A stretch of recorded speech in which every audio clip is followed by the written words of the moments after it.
This channel does not promote any violent, harmful, or illegal activities. All content provided by this channel is meant for an educational purpose only. Bangla সঙ্গীত জগতের অন্যতম তারকা প্রতুল মুখোপাধ্যায় চলে গেলেন। SSKM হাসপাতালে তার শেষ নিঃশ্বাস ত্যাগ করেন তিনি। রবীন্দ্র সদনে মরদেহ শ্রদ্ধা জানানোর পর এসএসকেএমই দেহদান করা হয়।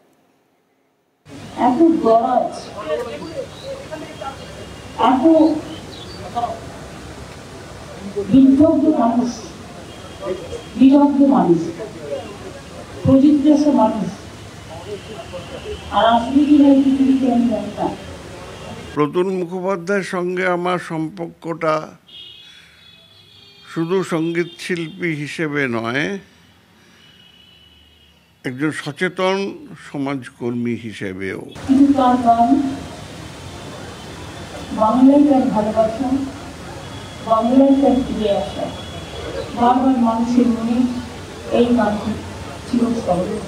আমরা দুজনের কেউই সঙ্গীতটাকে বিনোদনের সামগ্রী ভাবিনি, মানুষের চেতনার একটা প্রধান হাতিয়ার হিসেবে ভেবেছি।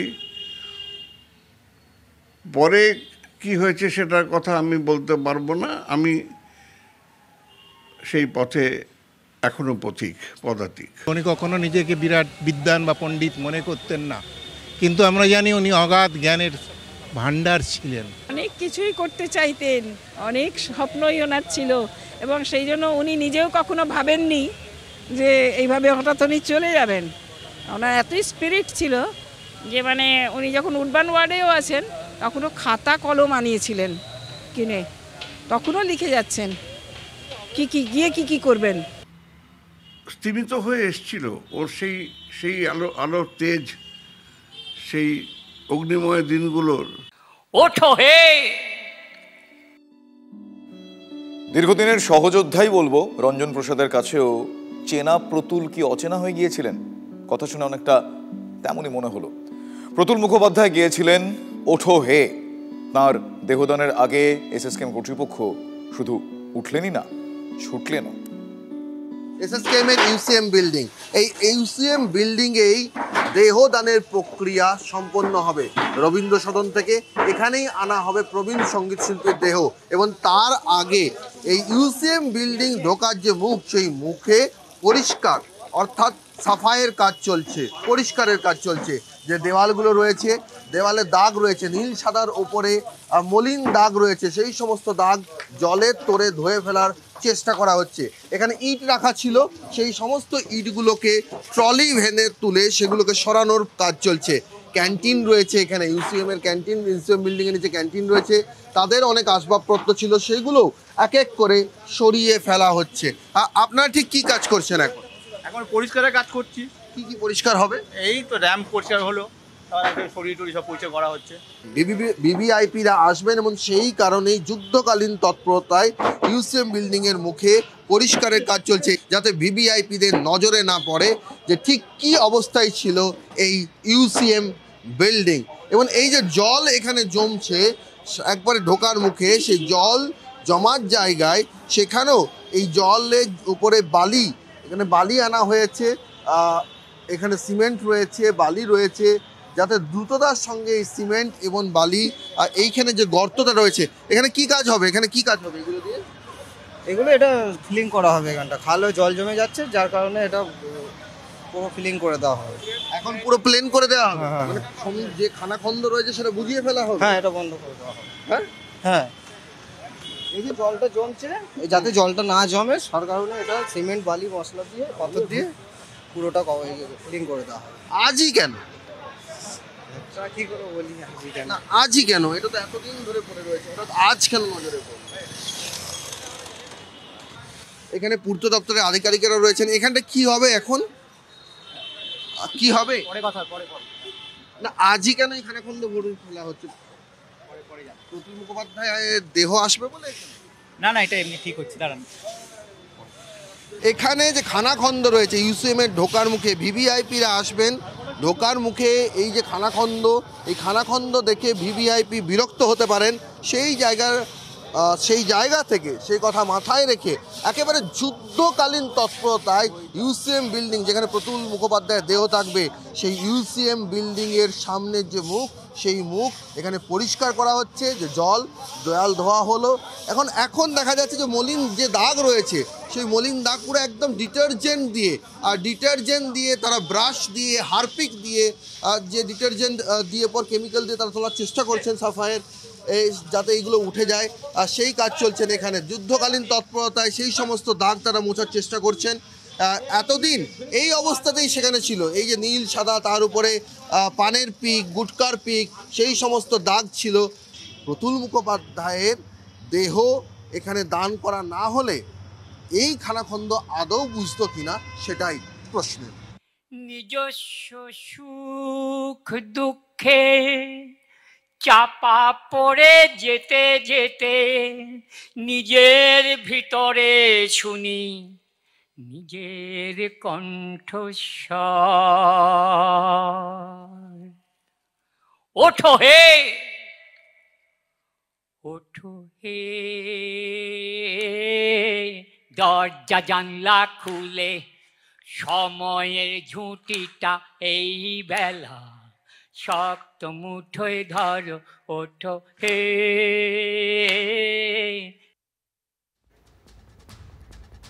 ওঠো হে, সময়ের ঝুঁটিটা এই বেলা শক্ত মুঠোয় ধরো, গিয়েছিলেন প্রতুল মুখোপাধ্যায়। আচ্ছা, এখন সময়টা কেমন? রিষ্টার পুরপ্রধান বিজয় সাগর মিশ্রের স্ত্রী ডক্টর শর্মিষ্ঠা মিশ্র সোশ্যাল মিডিয়ায় এই পোস্টটা করেছিলেন। তার স্বামী ইন্ডিগোর বিমানে পাটনার হোটেলে গিয়ে গার্লফ্রেন্ডের সঙ্গে ভ্যালেন্টাইন্স ডে পালন করছেন। পরে অবশ্য তিনি পোস্টটা তুলে নেন, মিডিয়ার সামনেও মুখ খুলতে রাজি হননি।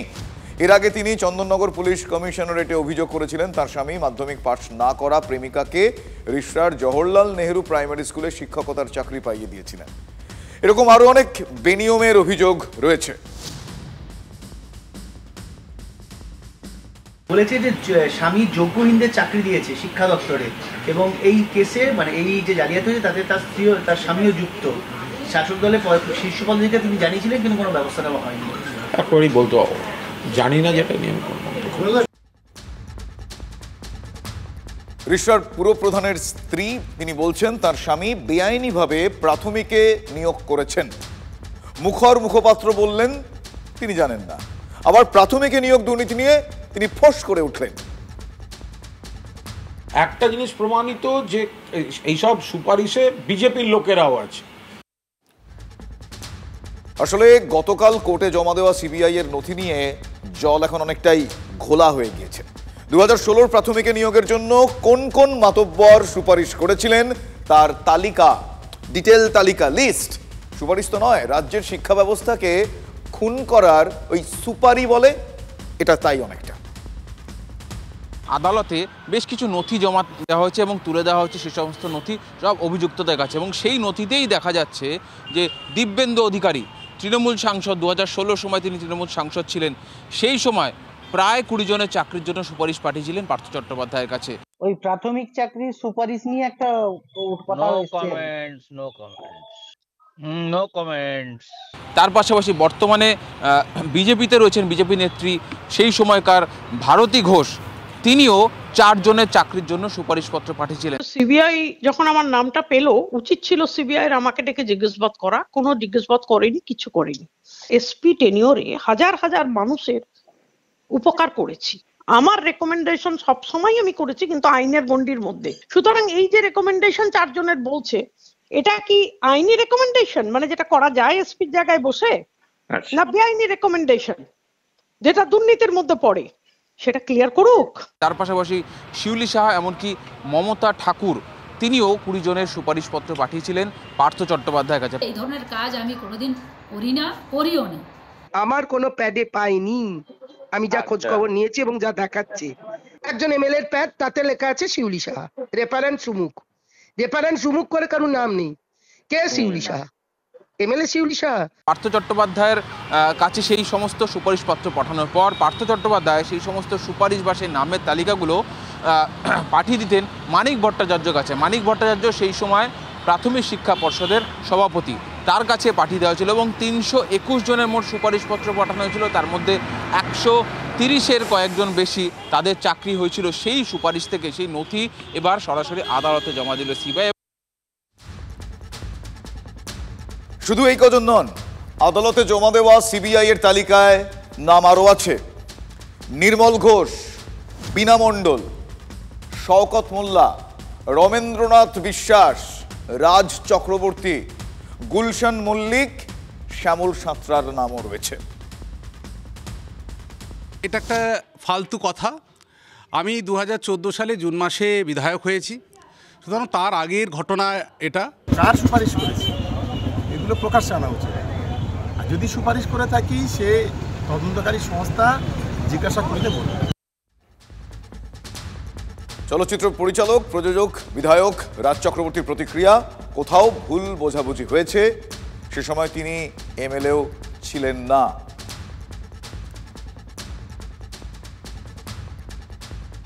একটা জিনিস প্রমাণিত যে এইসব সুপারিশে বিজেপির লোকেরাও আছে।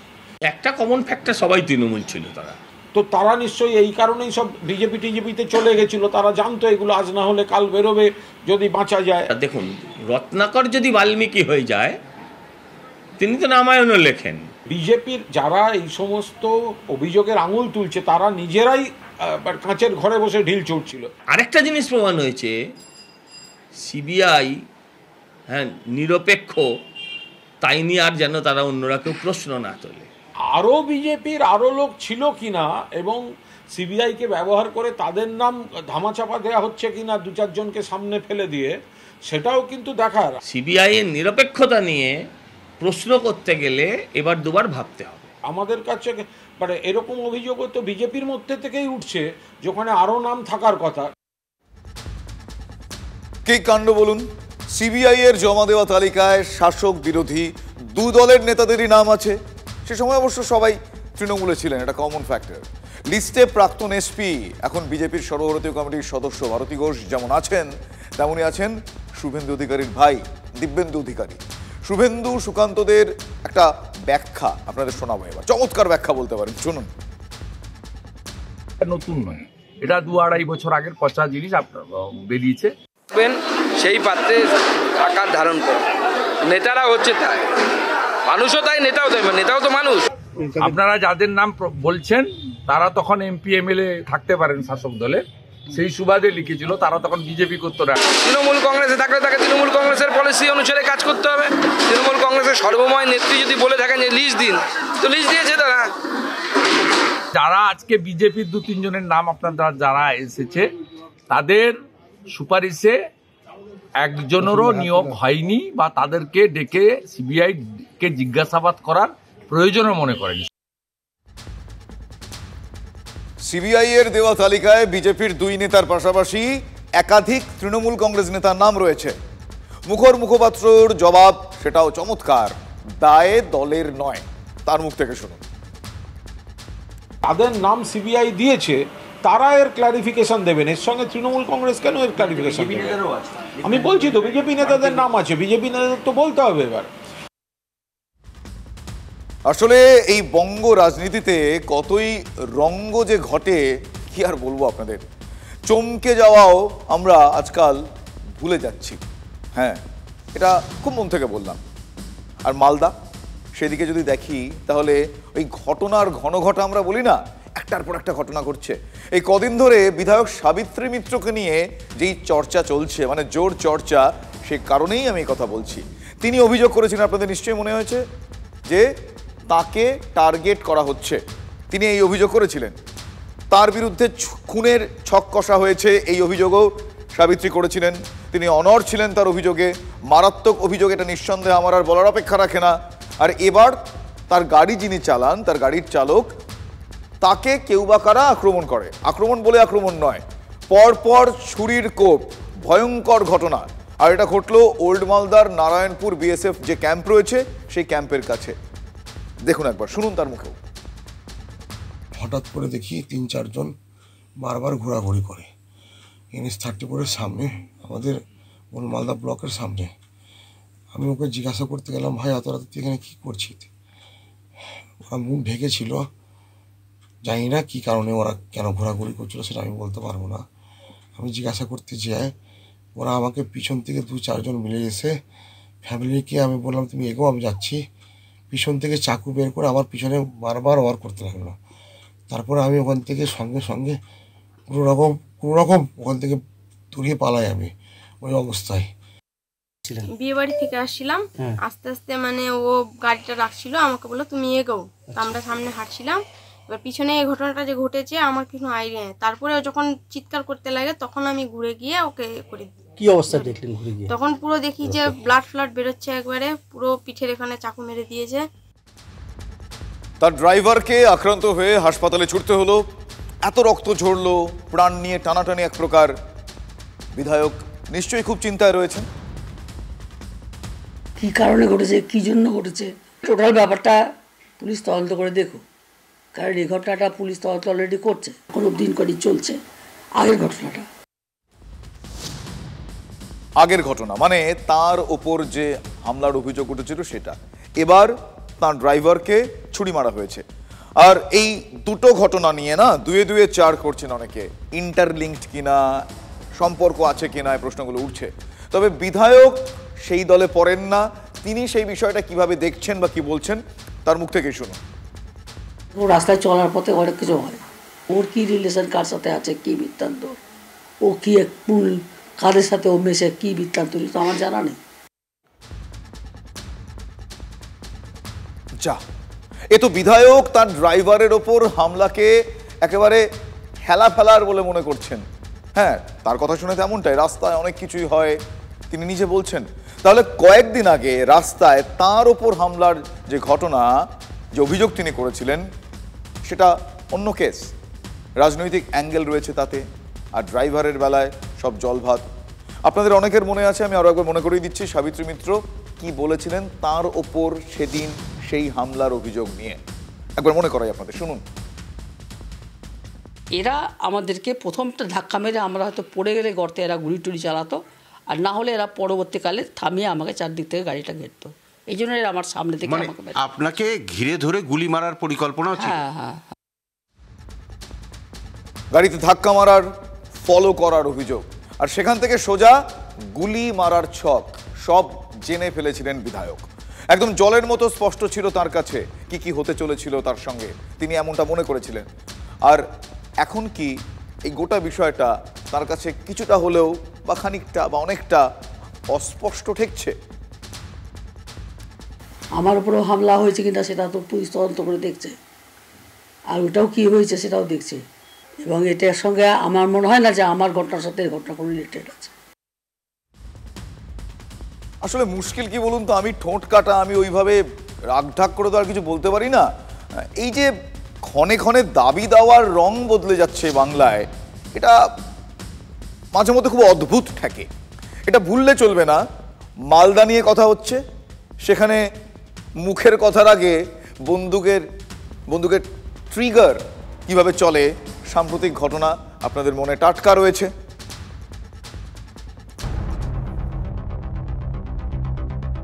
বছরের শুরুতেই ধাক্কাটা এসেছিল। তৃণমূল নেতা দুলাল সরকার এভাবেই দিনে দুপুরে খুন হন, হাড়হিম এক হত্যাকাণ্ড। সপ্তাহ দুয়েকের মধ্যে আবারও শিউরে ওঠার মতো ছবি। প্রথমে গুলি, তারপর ইট দিয়ে মাথা থেঁতলে কালিয়াচকে খুন এক তৃণমূল কংগ্রেস কর্মী। এখন তো ব্যাপারটা রুটিন হয়ে গিয়েছে জেলায়, গুলি বোমার রাজত্ব চলছে। এই আবহেই বোমাটা ফাটিয়েছিলেন শাসক দলের বিধায়ক সাবিত্রী মিত্র। আমাকে ওরা প্রাণে মারার মানে একটা পরিকল্পনা তারা নিয়েছিল, এবং আমার প্রাণটা সংশয়ের মধ্যে, মানে আমি আমার প্রাণটা নিয়ে আমি এখন ভাবছিলাম যে আজকে একটা ইনসিডেন্ট ঘটতো। খুনের ছক কষা হচ্ছে বুঝে গিয়েছেন তিনি। পরে অবশ্য এক গাড়ি চালককে থানায় আনা হয়েছিল, যার গাড়ির সঙ্গে ধাক্কা লাগে বলে অভিযোগ। তিনি তো আকাশ থেকে পড়েছিলেন। বিধায়ককে খুনের পরিকল্পনার এই অভিযোগ শুনে একটা মশা মারার কেসে অভিযোগ নেই, আমি কি করে একটা এমএলএ কে মারার টেন্ডেন্সি নেবো বলে? গাড়ি তো রাস্তা চলতে গেলে অনেক গাড়ি ওভারটেক দিই, এবার কার গাড়ি কোনটা সেটা আমি সঠিক দেখিনি। কিন্তু মানিকচকের দাপুটে তৃণমূল নেত্রী তখনও অনড়, ডাল মে কুচ কালা হ্যায়, অনেক দূর পর্যন্ত তিনি ভেবে ফেলেছিলেন। সামনে বিধানসভা নির্বাচন আছে, সেখানে কি কোনো রাজনৈতিক কোনো উদ্দেশ্য যাকে আপনাকে সরিয়ে দিলে কারো সুবিধা হবে? হতে পারে, সেটা হতে পারে, এরকম মানসিকতা কিছু কিছু লোকের আছে, সেটা হতে পারে। এবং আমি কারা কারা আমাকে এই ব্যাপারে ডিস্টার্ব করে আমি পার্টিকে জানিয়েছি। দলের কানে তাহলে সবটাই তুলেছেন। জল গড়াচ্ছে, এবার আবার তার চালক ছুরির ঘায়ে ঘায়েল, যার সঙ্গে তার ওপর হামলার অভিযোগকে একেবারেই তিনি গুলিয়ে ফেলতে চান না। তবে এসবের মধ্যে বঙ্গ রাজনীতিতে জল ঘোলা ক্রমশই বাড়ছে। শাসক দলের বিধায়ক বলে কথা, বিরোধীরা কি ছেড়ে কথা বলবেন? সাবিত্রী দেবীকে বলুন তাহলে কারা হুমকি দিচ্ছে, কাদের তরফ থেকে ভয়ের তিনি আভাস পাচ্ছেন, সেটা তো পরিষ্কার করে বলতে হবে। গত 13 বছরে পশ্চিমবাংলাকে এই জায়গায় নামিয়ে এনেছে তৃণমূল, যে নিজের দলের নেতাদের অবধি তারা রক্ষা করতে পারে না বা রক্ষা করতে চায় না। যে তৃণমূল নেতা খুন হয়েছিল বাবলা সরকার, সে তো খুন হয়েছে তৃণমূল নেতাদের দ্বারাই, অ্যারেস্ট হয়েছে তৃণমূল নেতাই। সাবিত্রী মিত্রকে বলবো যে তিনি যেন মুখ্য বিধানসভাতে এই বিষয়টা উল্লেখ করেন, আমরা সাথ দেব না। উনি বলেছেন এটা খুব সিরিয়াস ম্যাটার, আমরা পুলিশ সুপারকে বলা হয়েছে। তৃণমূলের কোনো নেতা আসলে যে সুরক্ষিত বোধ করেন না এই রাজ্যে পুলিশ মন্ত্রীর আমলে, সেটা তো দিনের পর দিন স্পষ্ট হয়ে যাচ্ছে। এত কিছুর মধ্যে যেটা স্পষ্ট হচ্ছে না সেটা হলো মালদায় হচ্ছেটা কি। তবে প্রথমে তার উপর হামলার অভিযোগ, আর এবার যে চালক তাকে সে যাত্রায় বাঁচিয়ে দিয়েছিলেন বলে বিধায়ক নিজে দাবি করেছিলেন, তার উপর হামলা। আর এই দুটো ঘটনা এক সুতোয় বাঁধা কিনা সে প্রশ্ন উঠবে, এ প্রশ্ন উঠতে বাধ্য।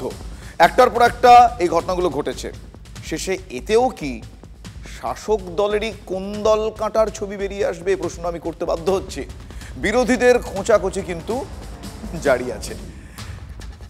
এনিওয়ে, আজ একটা আজব কাণ্ড আপনাদের দেখাবো। বঙ্গভূমি পুরো একেবারে রঙ্গমঞ্চ হয়ে উঠেছে। আসুন আপনাদের দেখাই সেটা।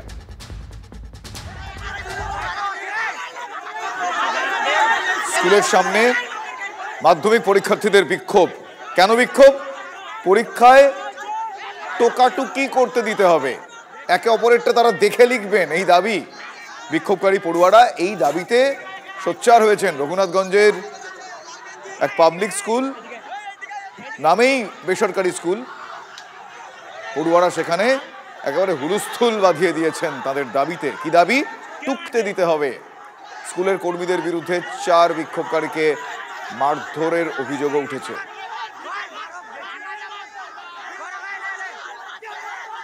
আমরা ওটু পাবলিক স্কুলের ছাত্র, আমরা আমাদের মাধ্যমিক ব্যাচ। আমরা যখন মাধ্যমিক দিতে যাই তখন মিল্টন স্যারকে বলেছিলাম এক স্কুলে হলমেজ হচ্ছে, এক স্কুলে হচ্ছে না। সেই জন্য আমরা মিল্টন স্যারের সাথে কথা বলার জন্য যখন সবাই মিলে কথা বলার জন্য বাইরে দাঁড়িয়েছিলাম, তখন মিল্টন স্যার বিভিন্ন রকম লোক হায়ার করে ডেকে সবাইকে পুরো মারধর করেছে। গাড়ি থেকে নামা মাত্রই সবাইকে মারতে চালু করে দিয়েছে এবং অনেক ছেলের ঘায়েল হয়ে গেছে। লাঠি যা দিয়ে পেরেছে সবাইকে মারতে শুরু করে দিয়েছে।